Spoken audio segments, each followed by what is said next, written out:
Hi, welcome to the Fatherly Edition, a podcast by Tommaso Maggio alongside with a cavalcade of Daddy. Join us!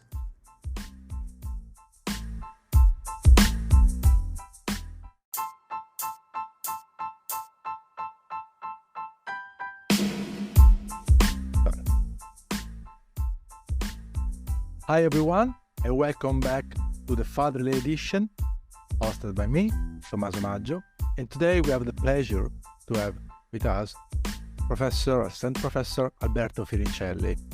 He is an Italian pianist, player, composer, and scholar working at the ABEC School of Music. So thank you, Alberto, for being with us today. Hello everyone, and thanks to you for inviting me. So again, it's a pleasure for us having you, since we know each other since quite a long time, we say.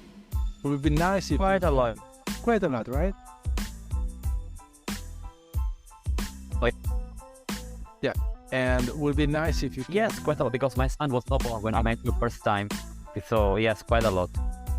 That's a good point to say, because now my question was I was about to ask, how was Alberto before, let's say, your boy was born? How is Alberto now? So I know you since before, but maybe the audience don't know. Yes, they don't.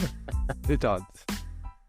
Alberto now is older, for sure, that's a matter of fact, so with less hair than before, and maybe with also less kilos, maybe.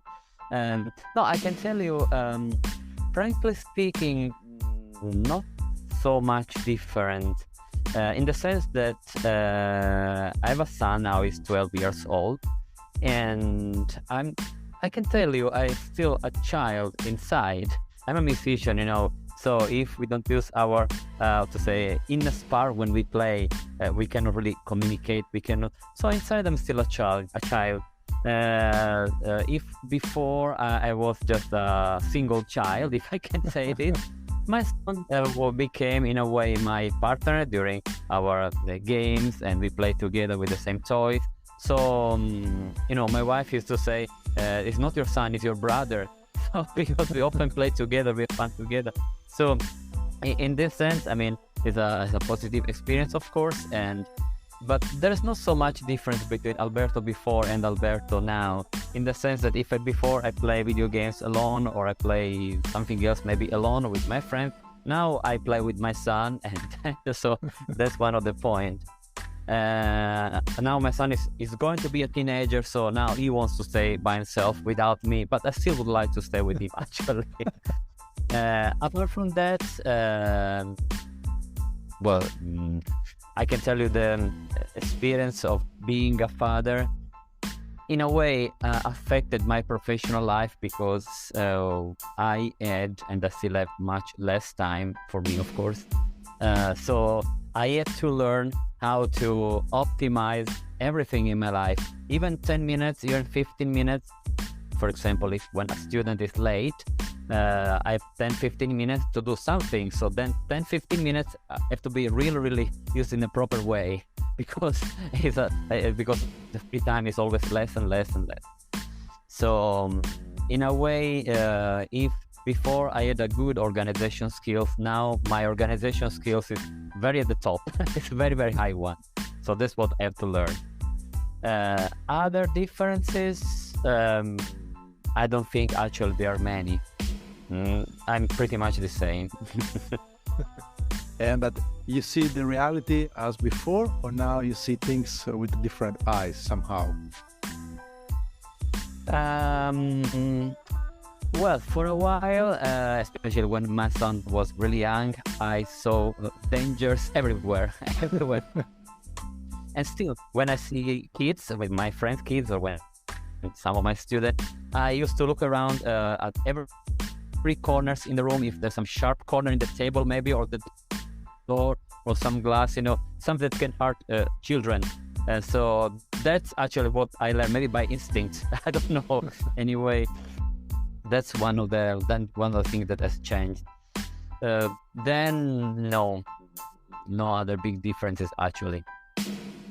Well, thank you. So I think so is an overall a very interesting point. In fact, yes, yes, that's what affected actually my direct experience in a way.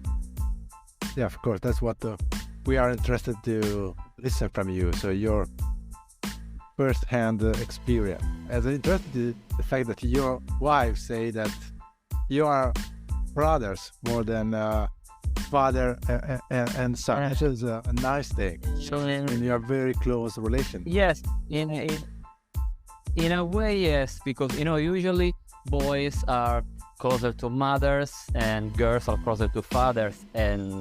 But in my case, I cannot say that my son is not close to my wife, of course. But we share same interests, same thing, at least up to a few months ago, because as I said, now it's going to be teenager, so he wants to stay by himself. But usually, yes, we like the same games, we have the same humor in a way. We like the same Italian game words, as I'm sure you know too.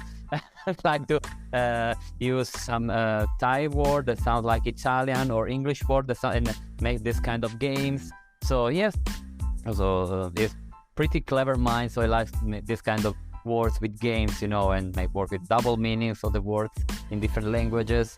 And so yeah, in a way, yes, we are like brothers by that aspect. But by another aspect, of course, to educate a child takes responsibility. So yeah, of course, I'm the father, so I act like a father. But sometimes, I tend to be different. Yeah, this is interesting. And I would like to ask you, do you see any, similar path to how your father somehow educated or spent time with you, compare the way you do with your son? Is some similitude? Well, I can tell you, no. Many, quite different approach. My father was very traditional, and well, I can tell you, I didn't really have a very good relationship with my father. So I try not to create the same situation with my son. So no, I don't see actually any mutual point, or at least not mutual point, not so far. We have a quite different teaching style, let's say. Also because I and my father are quite different. Well, my father passed away over 20 years ago. Anyway, we had a quite different approach to life, quite different idea about life, what to do, what not to do. So no, actually no. I'm sure about that. We are quite different. So no, there's really no mutual point. Thank you. It's always interesting to see back and forward, to play a bit the past and the future, just to run. If I take time machine, I can see. Yeah, I can see there's some. Well, yes, in my case at least. Interesting. And I think the role of father somehow, do you think that has changed so much? So even if you compare when in the early years when your boy just born basically, and now, do you see any difference in the society where you live, perhaps?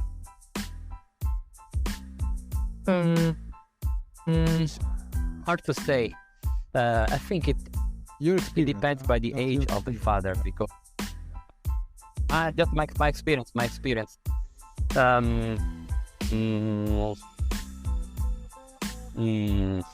That's a difficult question. Maybe yes. I mean, in the society now, maybe. I think just because the life conditions are really different as compared to our previous generation. Just to say, now there's internet, there is the era of iPad, IDs, iPad, touch screens. So I think this in a way affected the role in the family. So I think there is for sure there's some change.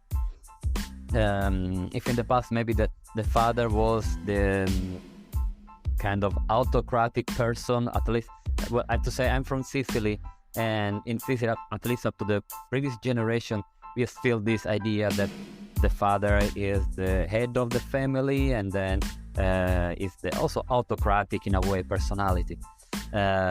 I think now I live in Thailand, and situation is very different compared to the Sicily in the 80s and in the 90s. So I think, yes, situation is very different. So, I mean, there's not this kind of unbalanced situation, let's say, in the family. So I think that the father is maybe still the reference in the family, but not the boss of the family, at least for what I can see now. Yeah. I think the fact that you are with your family living abroad, that affected your way of parenting somehow. Yes, well, since my wife is Chinese and I'm Italian, we are in Thailand.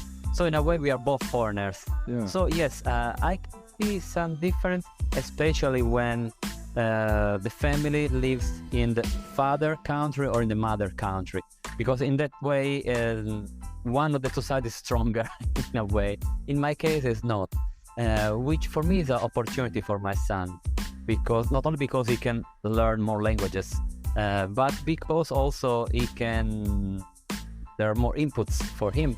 Different cultures can be compared really every single day. Every single day I can tell him, well, in Italy we used to do in this way, my wife in China we're doing this way, and in Thailand they used to do in this other way. So it's very, very interesting, this kind of really multicultural approach. So I think my son can really get a lot of benefit. More if we were in Italy or in China, because in a way that a third country would miss. So in my case, yes, I think it affects the way to how we are parenting our son, and it's more interesting. It's more interesting because both of us are foreigners in this country, but we love to stay in this country. So I think, yes, I mean, every time there's something new, it's also new for us. So we discover something new altogether. Maybe in my case, with a almost 45 years old, with my son is different, but we discover the same things together. It's not like I explaining about my tradition in Italy, but I already know my tradition. In case of the foreign country, yes, it's different because we explore together something new. That's interesting. So I would say that basically your son is a son of a third culture, no? Because actually, yes, the mix right. of the two. That's the fact you live in a third culture. Correct. Yes, right. I mean, we live anyway in an Asian country, so in a way we are closer to my wife's country. But it's not China or Taiwan, it's anyway another country. Yeah. So it's fine. And this country is very, very multicultural, multiracial one, because there are people from Western countries, from almost all Asian countries. So it's very, very nice one. And I think this affects positively the growth of my son. And also actually my growth, if I have to say. The full family, let's say, no? All of you, I'm sure. Yes, we are all involved. Yeah. Yes. Correct. There's no way to get bored, basically. Not possible. That's for sure. That's for sure. And yes, since your work is your passion because you're into music, let's say, no? So how your work, correct, or how you can balance your work with your quality time with your family? Your job allow you to do it? Oh, that's a very good point. That's a very good point, and I can tell you also in this case, I have a different experience as compared to my friends who are musicians as well. Usually, they say, if you're a teacher in any field, you cannot teach your subject to your son or to your daughter. It's better to send to someone else. And majority of cases is true. I mean, if I'm a musician, I suppose not to teach music to my son, and the same if I were a teacher of some other subject. But I can tell you that was not my case. Since when my son was young, I think we started to play piano together like when he was 4 or 5 years old. And of course, I experiment with him a new method. But in a way, I didn't separate my job from my family. I connect them. So I bring music in my family, and also I bring my family to music. By the way, also my wife is a musician, so we share the same language in a way. So since my son was born, I mean, when my wife was pregnant, she still used to play cello, so and she used to sing. So my son was already, how to say, feel the vibration of the vibes of the music. So when he was young, like 4 or 5 years old, we started to play piano, but we play piano, I would say not in the traditional way, but we use piano like a toy, for fun. So he learned music, having fun. We made our games on the piano, having fun with fingers, 2 big hands, my hands on the piano, 2 small hands, his hands on the piano, and we had a kind of fight on the keyboard, and then black, white keys. We invent our games. So he learned music, having fun. The piano was a toy, it was not a music instrument. It was a music instrument, but it was seen with the eyes, with the different eyes, like a toy. So we played piano for a while, and then he learned how to play basic piano. Then he learned how to play violin, but not with me, of course, because I'm unable to play violin. He's going to a violin teacher. Now he prefers to play violin. Anyway, it does not have that kind of, hate against the piano, because that's what sometimes I saw, and actually it's not that nice. For example, if I play piano, my son hates piano. Does not work in this way for me. So I have to say, I found a way to connect both music and, which means my job, my passion, and family. So I don't see any, dichotomy, any separation in the middle. I try to make to work in this way, and I think it worked. For the same reason I said before, we like to play video games together, we like to play toys together, we like to play piano together. So in my case, I can tell you I have a quite different experience. And I can say this because some of my friends send their sons, their daughter to me, and they're musicians. They say, no, I cannot teach piano with him. We fight every time. So please, you can teach. We need a third person, which I understand. The same if I were, an English teacher. I could not teach English to my son. I have to send to someone else. But in my experience, it was different. So I can tell you, I can bring to you this different point of view. For me, it's possible to teach music to our sons, our daughters. We just have to find the right approach, maybe. That's for sure. That's a beautiful thing. How your own passion became even your wife's passion. So connect Correct. all the dots. Correct. Became something that Yes, right. a shared passion, no? Something that all of you enjoy without thinking this is a job or this is, or just put a box. Correct. Also because I can tell you, music became my job, but it was my main interest, my main hobby, my passion. So even when I teach every day, I get on very tired, but I don't feel I waste my time, because I share in the same way music with my students. So it's always a way of sharing. And I made the same with my son. And the educational principle is still the same. Like, I educate my students in learning the music. I did the same with my son. Music is just a connection to do something together. But the same can be done with sport or with painting, with any kind of activity. In our case, it was the music. It is the music. So the music is the glue of your family, let's say. So, Yes. Yeah? Right. That's I like this sentence. I would steal from you if you don't mind. Yes, I like it. Yes. We connect our family. Well, music was the thing that let me and my wife date together, and then marry together, and then still work together. And yes, even with my son, he plays also music. Maybe he will not be a professional musician, but we don't care. He has to choose what he wants. But music is a part of his life anyway. And since we are both musicians, yes, we can say music is the glue of our family. Yes. Fantastic.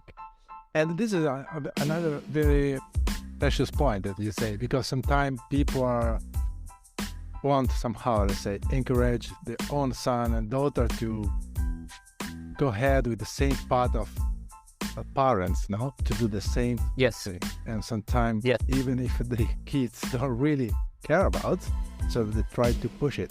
I think the fact that you say we start as just to play, nothing else, and that probably is the best way to convey a message, at least.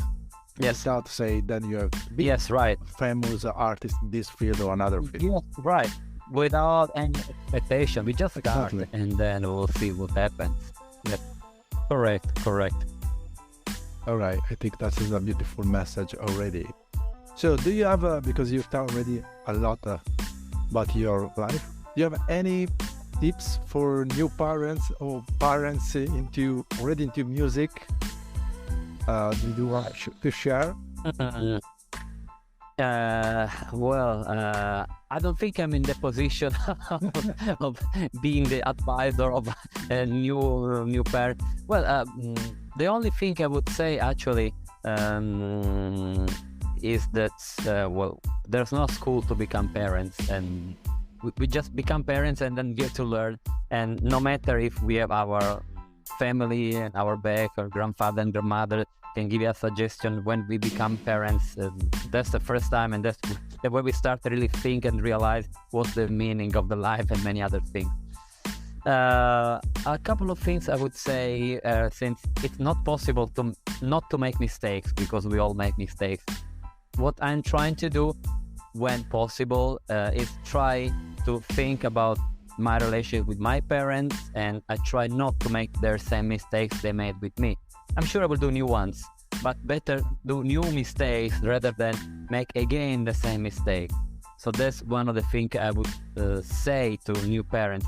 Try to think about your relationship with your dad, your mom, and for sure they made mistakes, it's human. So try just not to make the same mistakes.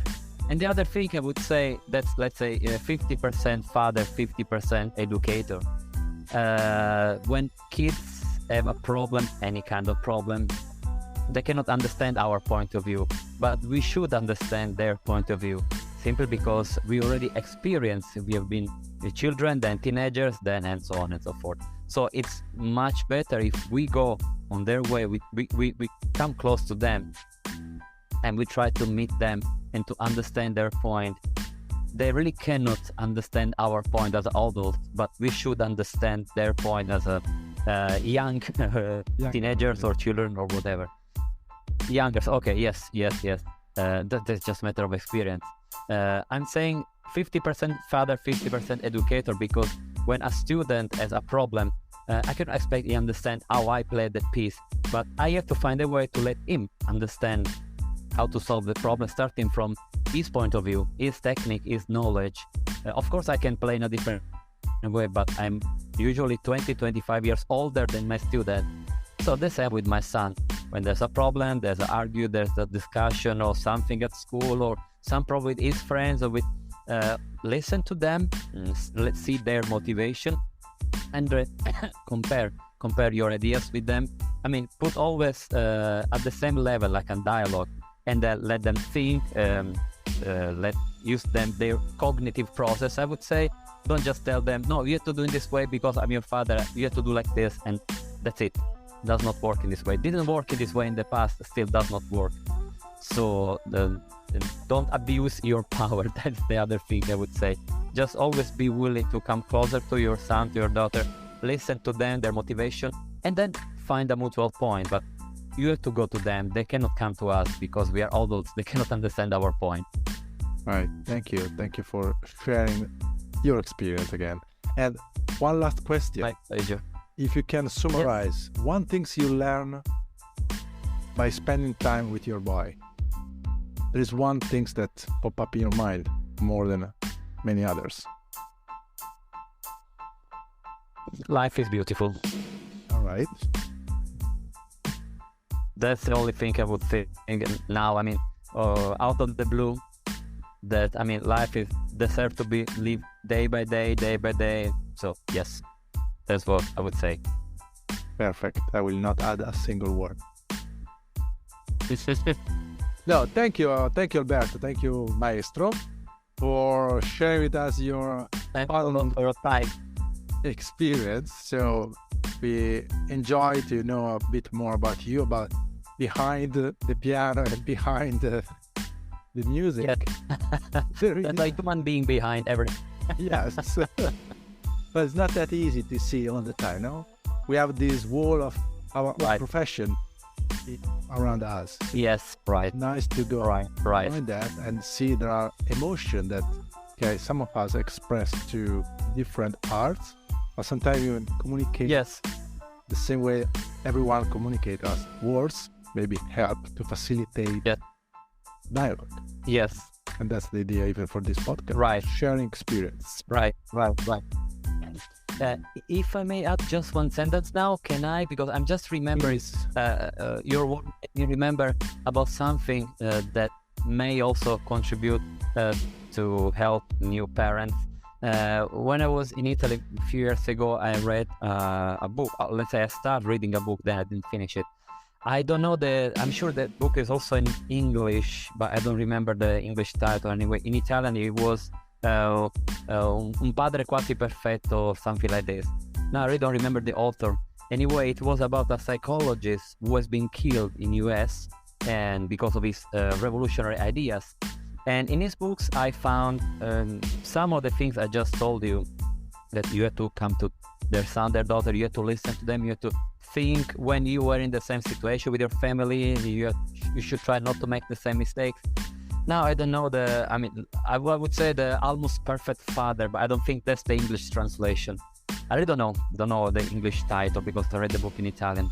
But that was one of the best book I read about fatherhood and how to educate children. It was very useful for me as a both father and teacher. So that's a book I would recommend to read to everyone, not only fathers and mothers. But I'm sorry, I really don't remember the English title. In Italian, was Un padre quasi perfetto. Do you remember if the author was... I even don't remember the psychologist. Was Bruno? I will search for it anyway. I will search for it. I find the... Yes. Maybe you can write in the comments. I'm sure we can find it. Now I don't have the... But the writer I think was American, and he's been killed. A psychologist. Americans. I don't remember even the author. It was a big book, like those 300, 400 books, page book, something like that. I will search for it. Okay, I will add in the description of this. It could be a quite... Yes, I'm sure we'll find it, yes. Well, as a reference. Thank you even for a reference. So, perfect. Thank you again for being with us. And thanks for the audience. Thanks a lot. Thanks for your time. Thanks for giving me a chance to share my ideas. Okay. Thanks for being human with us. Thank you. My pleasure. Thank you and goodbye. Goodbye.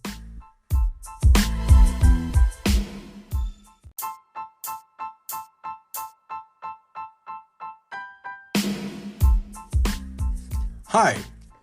Thanks for listening, the Fatherly Edition.